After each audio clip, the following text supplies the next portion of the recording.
నాతో మాట్లాడు please.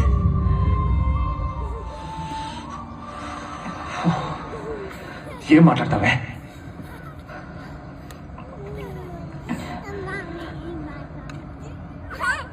Sorry.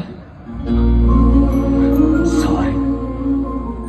తేలిగ్గా వదిలేసి వెళ్ళిపోయి సంతోషంగా ఇంకొకరిని పెళ్లి చేసుకొని సారీ అంత ఈజీగా ఉంది కదా నీకు?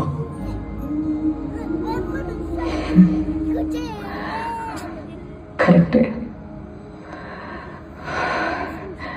పెళ్ళవగానే నేను ఈజీగా మర్చిపోతానని అనుకున్నాను, కుదరలేదు. నిన్ను హర్ట్ చేశానన్న గిల్ట్ నన్ను ప్రశాంతంగా ఉండనివ్వలేదు. వచ్చిన హస్బెండ్ మంచోడవడం వల్ల ఆయన్ని హర్ట్ చేయకూడదని ఊరికే సంతోషంగా ఉన్నట్టు నటిస్తున్నాను అంతే.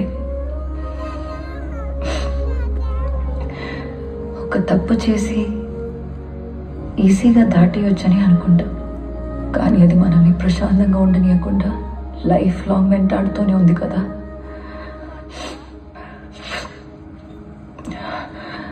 అభితో మాట్లాడాను,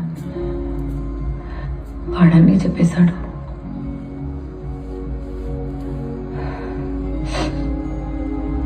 చేసిన తప్పు దిద్దుకోవడానికి అందరికీ సెకండ్ ఛాన్స్ దొరకదు రాఘవన్, కానీ నీకు దొరికింది.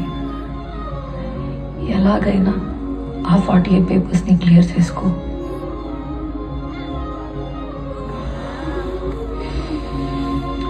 నాకు వేరే దారిలేదని తెలుసు, కానీ 48 పేపర్లు చదవాలని తలుచుకుంటేనే తలకాయ పగిలిపోతుంది.